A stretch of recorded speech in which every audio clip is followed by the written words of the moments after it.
ഇപ്പോൾ കുഞ്ഞു കുട്ടികൾ മുതൽ നേരിടുന്ന ഒരു പ്രശ്നമാണല്ലേ നര എന്ന് പറയുന്നത്. അപ്പോൾ നരയെ മറയ്ക്കാൻ വേണ്ടി കെമിക്കൽ ഡൈ വാങ്ങി അടിക്കുന്നവരാണ് നമ്മളിൽ ഭൂരിഭാഗം ആൾക്കാർ. അവർ ശ്രദ്ധിക്കാതെ പോകുന്ന ഒരു കാര്യമാണ് നമ്മുടെ ഡൈയിലെ, അതായത് കെമിക്കൽ ഡൈയിലെ PPDയും അതുപോലെ തന്നെ PPD മൂലമുണ്ടാകുന്ന അലർജി പ്രോബ്ലംസും. അലർജി എന്ന് പറയുമ്പോൾ ശ്രദ്ധിക്കുക, നമ്മുടെ മുടിയുമായി ബന്ധപ്പെട്ടുള്ള ഭാഗങ്ങളിൽ ചൊറിച്ചിൽ, അതുപോലെ തന്നെ തടിപ്പ്, ചൊറിഞ്ഞ് പൊട്ടി നീരായിട്ടൊലിക്കുക, സ്കാൽപ്പ് ചൊറിഞ്ഞ് പൊട്ടുക, അതിൽ നിന്ന് നീരൊലിക്കുക, അങ്ങനെ പല പല പ്രശ്നങ്ങളും പല ആൾക്കാർക്കും ഉണ്ടാകാറുണ്ട്. എല്ലാവർക്കും ഒരേ രീതിയിലാണ് അലർജി വരണമെന്നില്ല, പലർക്കും പല രീതിയിലായിരിക്കും അലർജി വരുന്നത്. അപ്പോൾ അതിനെയൊക്കെ ഒന്ന് തടഞ്ഞിട്ട്, അതായത് അലർജി പ്രോബ്ലംസ് ഒന്നും ഇല്ലാതെ തന്നെ നമുക്ക് നാച്ചുറലായിട്ട് ഹെയർ ഡൈസ് നമ്മുടെ വീട്ടിൽ തന്നെ നമ്മുടെ സ്വന്തം കൈകൊണ്ട് നമുക്ക് ഉണ്ടാക്കാൻ വേണ്ടിയിട്ട് കഴിയും. അപ്പോൾ ഞാൻ ഈ പറയാൻ പോകുന്നത് നമ്മുടെ കയ്യെത്തും ദൂരത്തുള്ള കുറച്ച് ഇൻഗ്രീഡിയൻസ് ഉപയോഗിച്ചിട്ട് നമുക്ക് ഈ ഹെയർ ഡൈ ഉണ്ടാക്കിയെടുക്കാൻ വേണ്ടിയിട്ട് കഴിയേ. അപ്പോൾ എല്ലാവർക്കും എൻ്റെ യൂട്യൂബ് ചാനലിലേക്ക് സ്വാഗതം. എൻ്റെ വീഡിയോസ് നിങ്ങൾ ആദ്യമായിട്ടാണ് കാണുന്നതെങ്കിൽ നിങ്ങൾക്ക് വീഡിയോസൊക്കെ ഇഷ്ടപ്പെട്ട് കഴിഞ്ഞാൽ ചാനൽ സബ്സ്ക്രൈബ് ചെയ്യാനും വീഡിയോസ് ലൈക്ക് ചെയ്യാനും ഷെയർ ചെയ്യാനും കമൻറ്റ് ചെയ്യാനും മറക്കരുത്.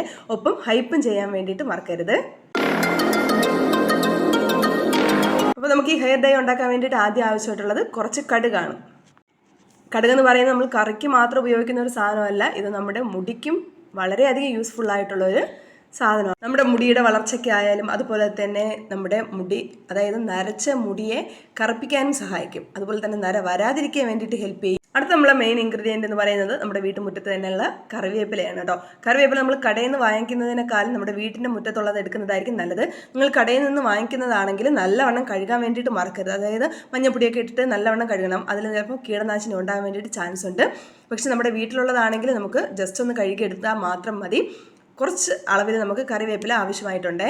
നമ്മുടെ കറിവേപ്പില വൈറ്റമിനും B12ഉം കരോട്ടിനും അതുപോലെ തന്നെ ആൻറ്റി ഓക്സിഡൻറ്റും ധാരാളം അടങ്ങിയിട്ടുണ്ട്. അപ്പോൾ നമ്മൾ എണ്ണയൊക്കെ കാച്ചുന്ന സമയത്ത് കറിവേപ്പിലയൊക്കെ ഇട്ട് എണ്ണ കാച്ചുന്ന ആൾക്കാരുണ്ട്. അതുപോലെ തന്നെ നമ്മുടെ ഹെയർ മാസ്ക് ഒക്കെ ഉപയോഗിക്കുമ്പോൾ നമ്മുടെ മുടി കറുത്തിരിക്കാൻ വേണ്ടിയിട്ട് കറിവേപ്പില ഉപയോഗിക്കുന്ന ആൾക്കാരും ഉണ്ട്. അതുപോലെ തന്നെ നമ്മുടെ സ്കാൽപ്പിലെ മെലാനിൻ്റെ സ്റ്റിമുലേഷന് ഹെൽപ്പ് ചെയ്യും കേട്ടോ. അതുവഴി നമ്മുടെ മുടിയെ കറുപ്പിക്കാൻ വേണ്ടിയിട്ട് നമ്മുടെ കറിവേപ്പിലേക്ക് കഴിയും. അതുപോലെ നമ്മുടെ ഹെയർ ഫാൾ കുറയ്ക്കാനും മുടിയുടെ വളർച്ച വർദ്ധിപ്പിക്കാനും കഴിയുന്ന ഒരു ഐറ്റമാണ് നമ്മുടെ കറിവേപ്പില എന്ന് പറയുന്നത്. അതിനോടൊപ്പം തന്നെ താരനും മാറാൻ വേണ്ടിയിട്ട് ഹെൽപ്പ് ചെയ്യും. അപ്പോൾ ഈ 2 ഇൻഗ്രീഡിയൻസ് വെച്ചിട്ട് നമുക്ക് സൂപ്പറായിട്ടൊരു ഹെയർ ഡൈ തയ്യാറാക്കിയെടുക്കാൻ വേണ്ടിയിട്ട് കഴിയും. അതിന് വേണ്ടിയിട്ട് നമ്മൾ ആദ്യം എടുക്കേണ്ടത് ഒരു 8-9 ടീസ്പൂണ് നമ്മുടെ കടുകാണേ. ആ കടുക് ഒരു പാനിലേക്ക് ഇട്ടിട്ട് നല്ലവണ്ണം ഒന്ന് ചൂടാക്കിയെടുക്കണം. ഇപ്പം ചൂടാക്കുമ്പോൾ അറിയാം കടുക് നല്ല രീതിയിൽ പൊട്ടി തുടങ്ങും. അപ്പോൾ നമ്മൾ ചെറുതായിട്ട് ഇളക്കിക്കൊണ്ടിരിക്കാനും മറക്കരുത്. നല്ല കറുത്ത കളറിലാവും. ശ്രദ്ധിക്കുക, കരിഞ്ഞു പോകാൻ വേണ്ടി അധികമായിട്ട് കരിഞ്ഞു പോകാൻ വേണ്ടിയിട്ട് പാടില്ല. നമ്മൾ ലോ ഫ്ലെയിമിലിട്ട് ഇളക്കിക്കൊണ്ടേയിരിക്കണം. അതിനുശേഷം നമ്മൾ ഒരു 2 പിടി കറിവേപ്പില എടുക്കണേ. ഇതും ഒരു പാനിലേക്ക് ഇട്ട് നല്ലവണ്ണം ഒന്ന് ചൂടാക്കി എടുക്കുക. ഒരു ബ്രൗൺ കളർ, നമുക്കറിയാലോ കറിവേപ്പില നമ്മൾ ചൂടാക്കുന്ന സമയത്ത് ഒരു ബ്രൗൺ കളറാവും. ആ ബ്രൗൺ കളർ ആവുന്നത് വരെ ഒന്ന് ചൂടാക്കി എടുക്കുക. ലോ ഫ്ലെയിമിലിട്ടിട്ട് ചൂടാക്കുക. അപ്പോൾ ഇതിൻ്റെ പരുവം എന്ന് പറയുന്നത് നമ്മൾ ചൂടാക്കി നമ്മളൊന്ന് ഇളക്കിക്കൊണ്ടിരിക്കുന്ന സമയത്ത് തന്നെ ഇത് പൊടിഞ്ഞു വരും. അതാണ് ഇതിൻ്റെ പരുവം എന്ന് പറയുന്നത്. ഇത് രണ്ടും നമ്മൾ വറുത്തെടുത്തതിന് ശേഷം നല്ലവണ്ണം തണുത്തിട്ട് രണ്ടും ഒരുമിച്ചിട്ട് നല്ലവണ്ണം ഫൈനായിട്ട് പൊടിച്ചെടുക്കണം. എന്നിട്ട് ഒരു ബോട്ടിലാക്കി വെക്കുക. ഒരു ബോട്ടിലാക്കി വെച്ച് കഴിഞ്ഞാൽ നമുക്കിത് ആവശ്യാനുസരണം ഉപയോഗിക്കാവുന്നതാണേ. ഇനി ഇത് ഉപയോഗിക്കേണ്ട രീതി എങ്ങനെയെന്ന് നോക്കാം കേട്ടോ. ഒരു 3 ടീസ്പൂണ് ഈ പൊടി എടുക്കുക. നമ്മൾ പൊടിച്ച് വെച്ചിരിക്കുന്ന പൊടിയിൽ നിന്ന് 3 ടീസ്പൂൺ എടുക്കുക. അതിൽ ഒരു 2 സ്പൂണ് നമ്മുടെ വെളിച്ചെണ്ണ ചേർത്ത് കൊടുക്കുക.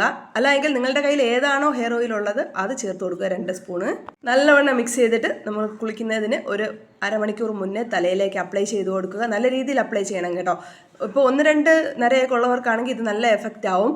അതുപോലെ തന്നെ ആഴ്ചയിൽ ഒരു 3-4 പ്രാവശ്യമെങ്കിലും ഇത് ട്രൈ ചെയ്ത് നോക്കണം കേട്ടോ. എങ്കിലേ നമുക്ക് നല്ല രീതിയിൽ റിസൾട്ട് കിട്ടത്തുള്ളൂ. ശ്രദ്ധിക്കുക, കെമിക്കൽ ഡൈ പോലെ ഈട് നിൽക്കത്തില്ല, പെട്ടെന്ന് ഇത് ഇളകിപ്പോകും.